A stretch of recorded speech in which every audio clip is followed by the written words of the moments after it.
यस्याङ्घ्रिपङ्कजरजास्नपनं महान्तो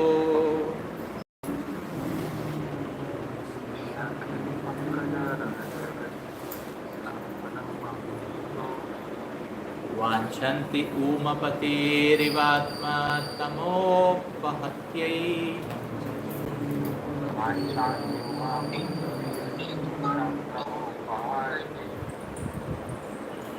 यादीयम्बुजाक्ष लभ्ये न लभेयभवात् प्रसादम्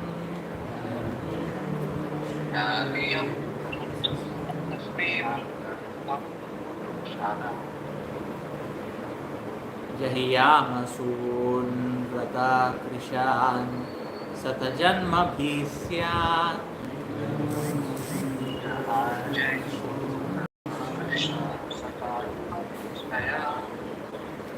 यस्याङ्घ्रिपङ्कजरजास्नपनं महान्तो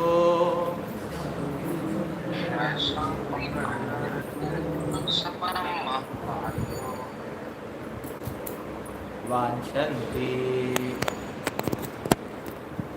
ऊमपतेरिवात्मात्यै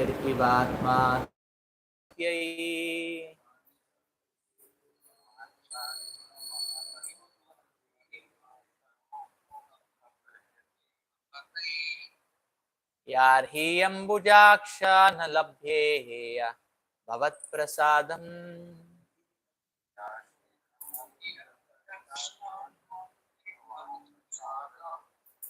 जह्यासून्वृतकृशान् शतजन्मभिः स्यात्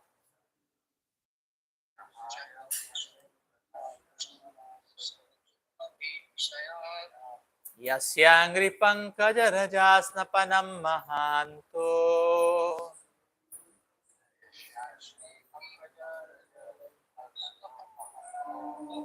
वाञ्छन्ति ऊमपतिरिवात्मतमोपहत्यै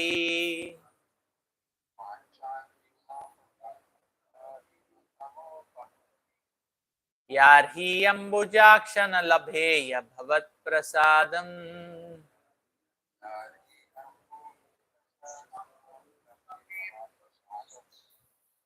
जह्यामसून्वृतकृशान् शतजन्मभिः स्यात्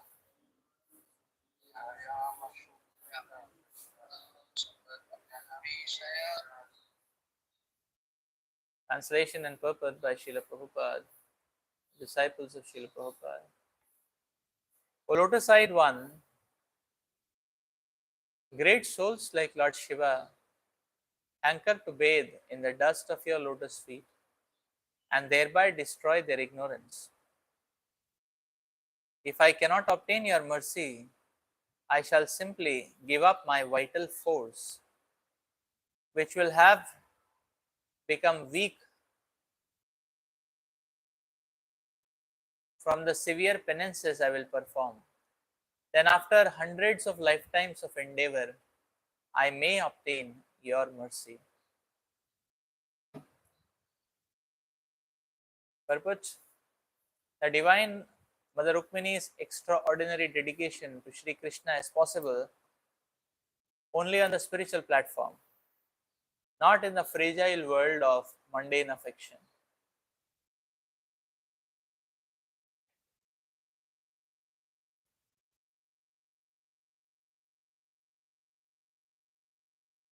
O lotus-eyed one, great souls like Lord Shiva hanker to bathe in the dust of your lotus feet and thereby destroy their ignorance. If I cannot obtain your mercy, I shall simply give up my vital force, which will have become weak from the severe penances I will perform. Then, after hundreds of lifetimes of endeavor, I may obtain your mercy.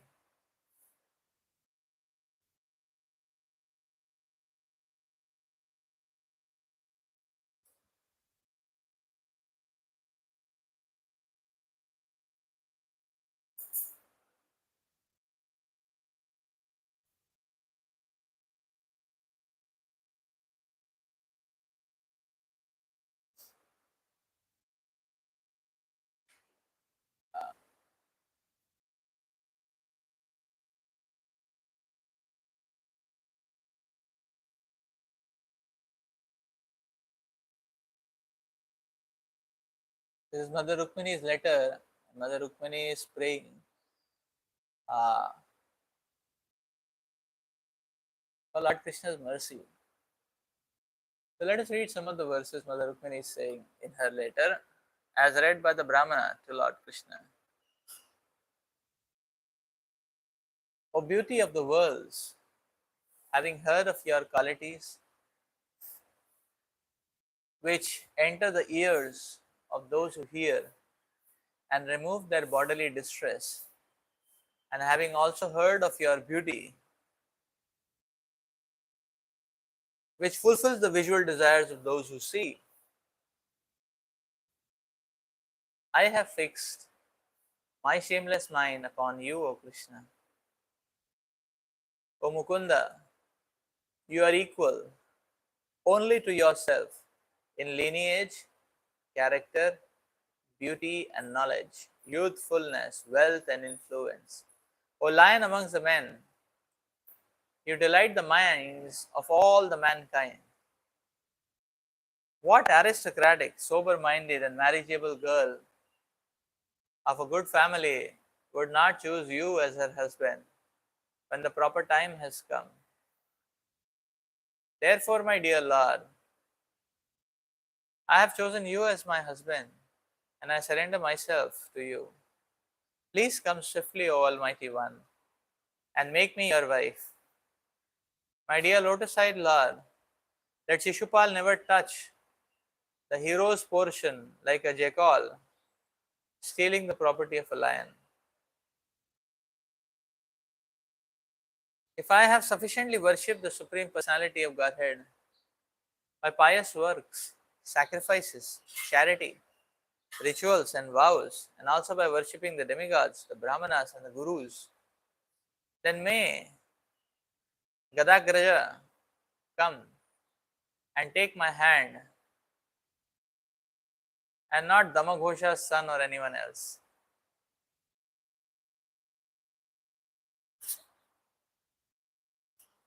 O unconquerable one, tomorrow when my marriage ceremony is about to begin, you should arrive unseen in Vidarbha and surround yourself with the leaders of your army.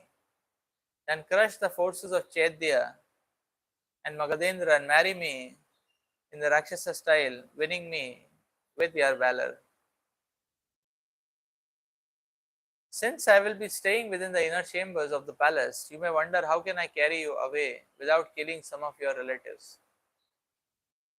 But I shall tell you a way. On the day before the marriage, there is a grand procession to honor the royal family's deity, and in this procession, the new bride goes outside the city to visit goddess Girija. And then today's verse, O lotus-eyed one, great souls like Lord Shiva hanker to bathe in the dust of your lotus feet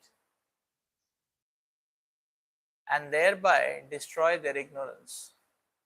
If I cannot obtain your mercy, I shall simply give up my vital force, which will have become weak from the severe penances I will perform. Then, after hundreds of lifetimes of endeavor, I may obtain your mercy.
In these most beautiful prayers, Mother Rukmini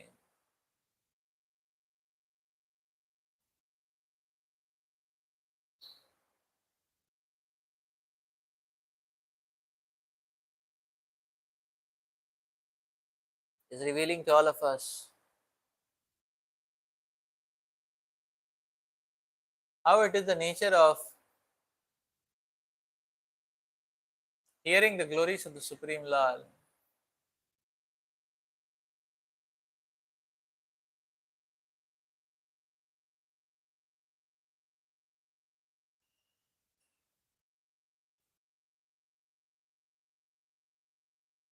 That these glories of the Supreme Lord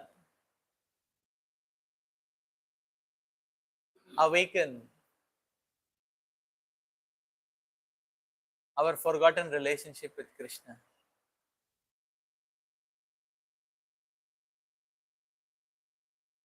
The Jiva and Lord Krishna are eternally related.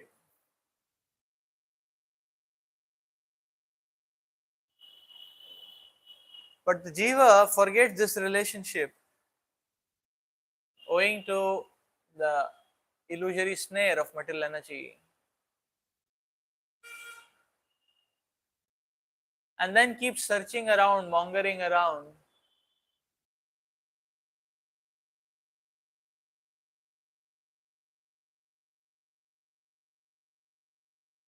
to get some similar type of experience of love, of warmth, of happiness.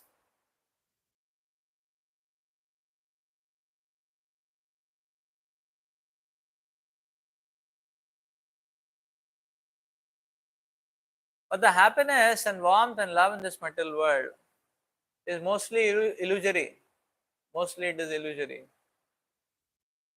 At best, it is flickering,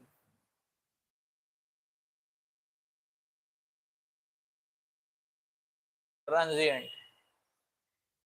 At best, mostly it is illusory.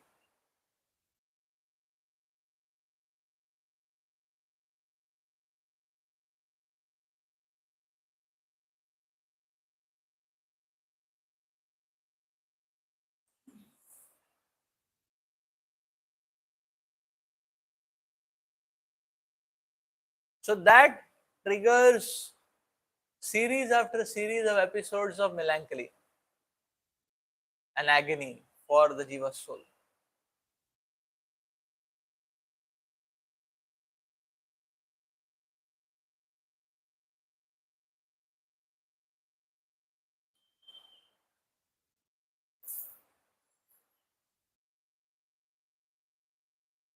And so much so,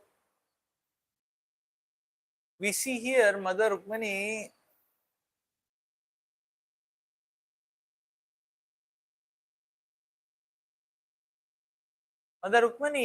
in this pastime, or through this pastime, Mother Rukmani is revealing a very wonderful lesson for all of us.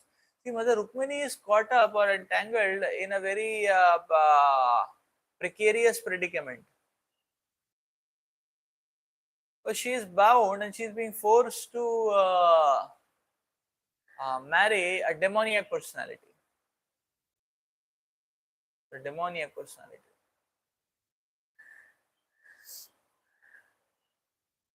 This is very instructive for all of us because our situation is similar. Because all of us are forced to marry demoniac propensities. All of us get forced to reside in demoniac situations and act according to demoniac rhythm and notes. Now, why that force is there? Now, for that, we are only responsible. Because of our embracing the metal energy and rejecting Krishna, we get caught up. Like if one embraces the snake and the snake bites, and then one is getting poisoned and it is very painful, who is responsible for that? We ourselves. Before embracing the snake, full freedom was there. After embracing the snake, now to get rid of poison, lot of efforts, and many times it may go beyond the individual capacity. And that is the whole point. That To touch metal energy or not is our choice, but once we touch and we get entangled badly, and therefore to get out is not so easy. It goes beyond one's capacity.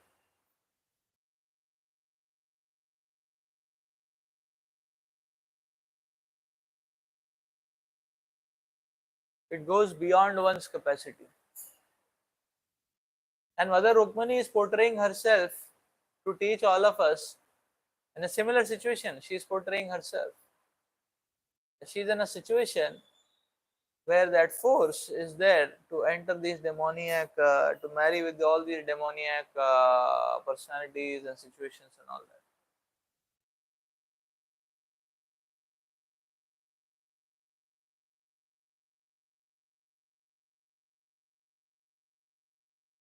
So,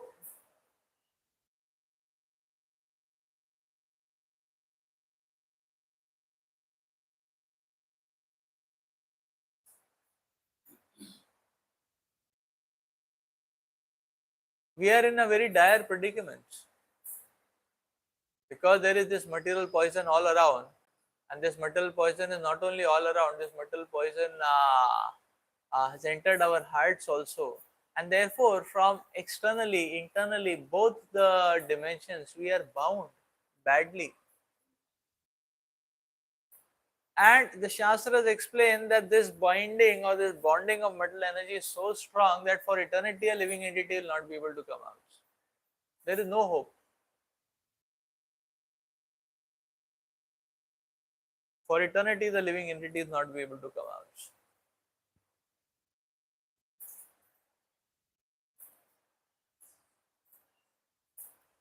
There is no hope.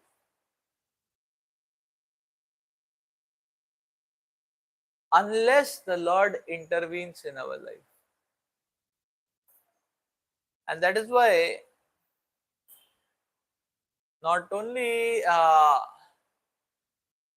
the Lord personally intervenes in our life,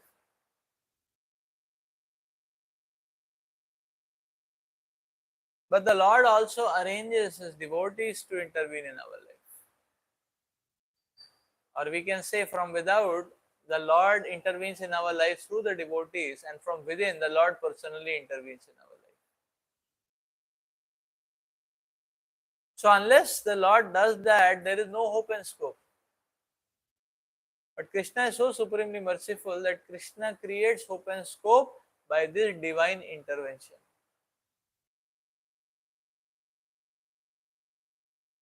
So, for one who is serious in the practices of Krishna consciousness, the Lord from internally benedicts the sadhaka in such a way that, or benedicts the sadhaka with distaste towards material enjoyment. Distaste. Their distaste is a benediction of Krishna. Their distaste is produced from sense gratification. That means bhakti is becoming stronger, and that is the great benediction of Krishna, because that locks or rivets the practice of bhakti.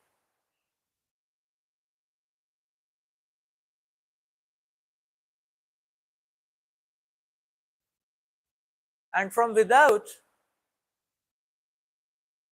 the Lord inspires and empowers his devotees to intervene. So this is a very fortunate situation for a jiva, which can bring about all auspiciousness into a very gloomy and dark future.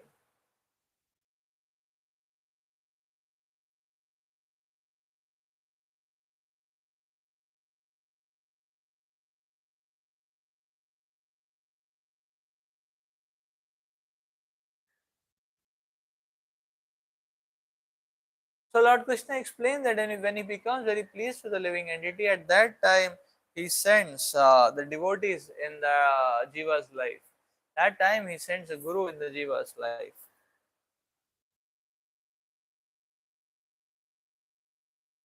And therefore Prabhupada writes in one of his purports in Bhagavad Gita that one who has obtained the shelter of a bona fide spiritual master, where such a person, for such a person, everything is done. For such a person, the setting is all perfect. As if everything is done. It's all perfect setting for such a person. And the Lord is so merciful in this way.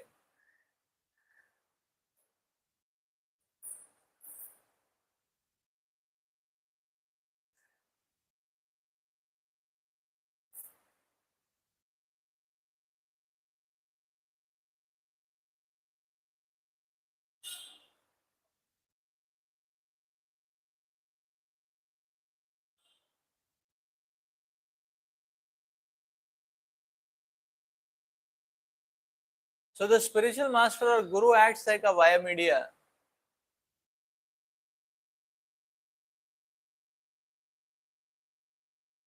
Because the guru carries our prayer and appeal and presents in front of Krishna, and then guru brings back Krishna's message right in time.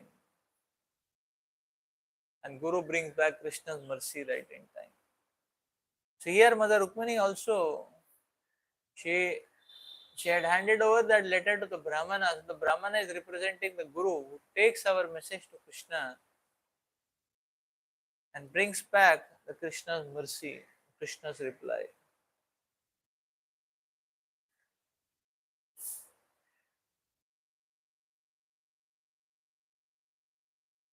Because Krishna will only become involved in our case when the Brahmanas, the devotees, appeal on our behalf.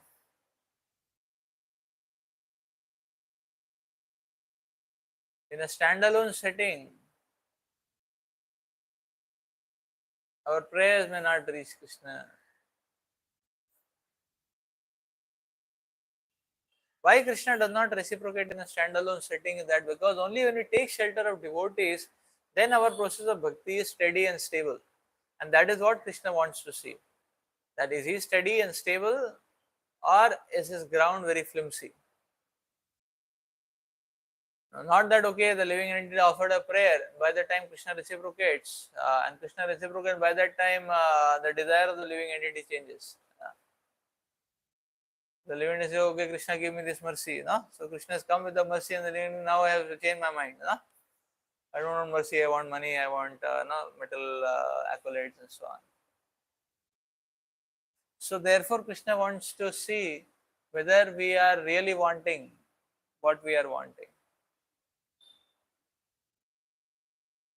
So when the only way to ensure the steadiness of mindset and proclivity and attitude is to situate oneself in association of devotees. That is why first the Lord gives association of devotees as a blessing.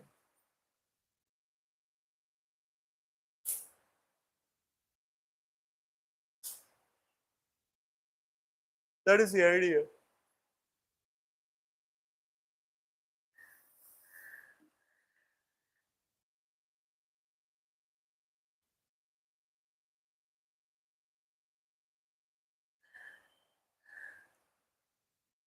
So then after Mother Rukmini is demonstrating what kind of attitude a disciple should have. The Mother Rukmini is having the first thing is the first attitude, what kind of attitude a disciple should have. The first aspect Mother Rukmini is demonstrating is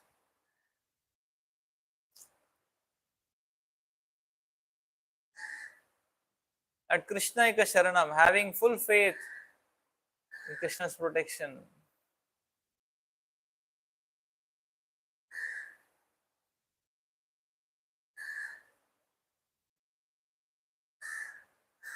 Having that full faith that I am taking shelter of Krishna, that is the most important and that is the only thing which is needed to make our human lives meaningful. So Mother Rukmini is demonstrating what is the value of Krishna's association or what is the value of Krishna's connection. And Mother Rukmini is demonstrating that Krishna's connection or Lord Krishna's association is invaluable. So much so that one can pay the price of waiting and struggling to please Krishna for a whole life.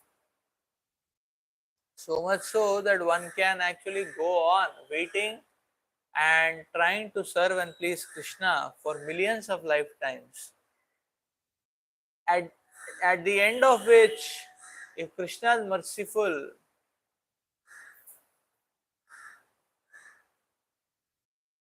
and one is able to obtain the shelter of the lotus feet of Krishna, then all that effort is worth it. This is the value of Krishna's mercy.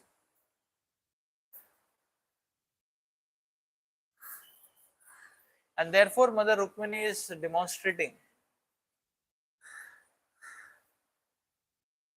that the opportunity to serve, the opportunity to be accepted by Krishna, the opportunity to be accepted by the devotees of the Lord is an invaluable opportunity. And even if one has to pay the price for it for millions of lifetimes, it is still less in compared to the oceanic mercy which is available.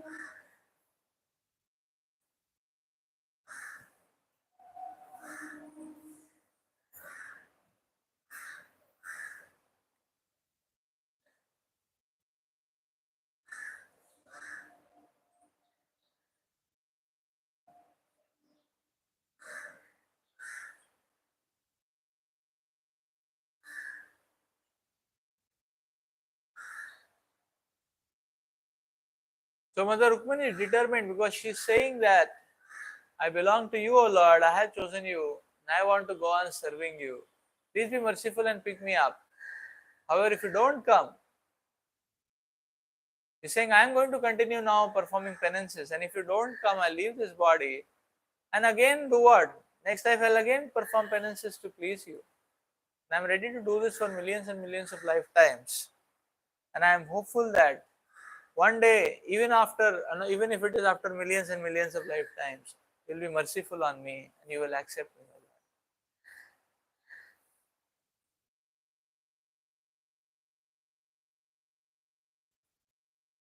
But she is very conclusive about that point that I belong to you. Let jackals not take away what belongs to a lion. He's saying, you're the lion among men, you can come and pick me up, take me. But let jackals not take that which belongs to a lion.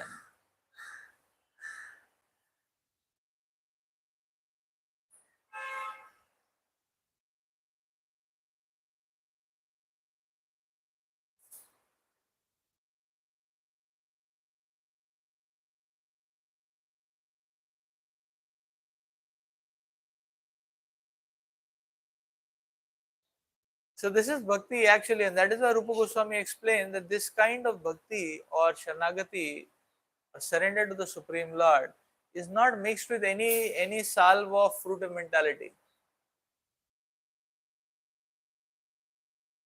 There's no salve of fruitive mentality here. So Mother Rukmini is expected, there's no expectation. The expectation is only to go on serving and pleasing Krishna. With the hope that Krishna will pick us up. And no matter how much amount of time the Lord takes.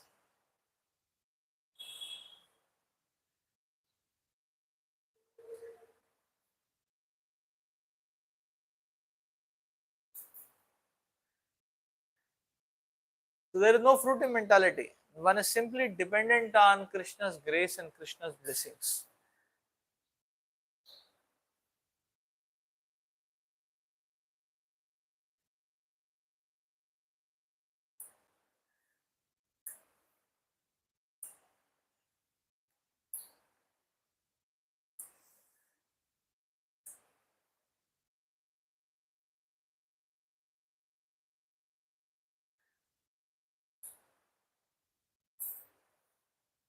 So one should simply depend on Krishna's blessings. And should simply depend on Krishna. So when one is waiting, Mother Rukmini is saying, okay, I'm ready to wait for millions and millions of lifetimes, but I'll keep performing severe austerities and penances. So what are we supposed to do when we are waiting? We're supposed to carry out the instructions of the spiritual master. And what is the penance? The penance is to remain focused in carrying out the instructions of the spiritual master. Simply by that, we are going to get purified.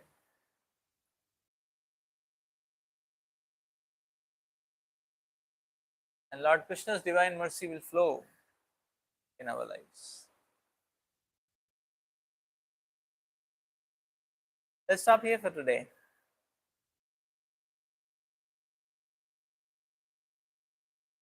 So while we are waiting, what to do? Simply follow the instructions given by the spiritual master. So let me go on, serving. Let me go on serving. For how long? Life after life. This is the prayer of a devotee.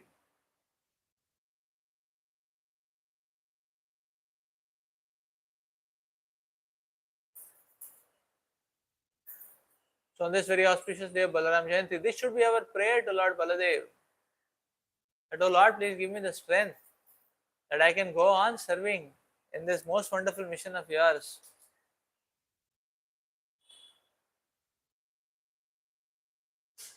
That I can go on serving despite no matter whatever obstacles. And I can go on serving life after life after life for eternity.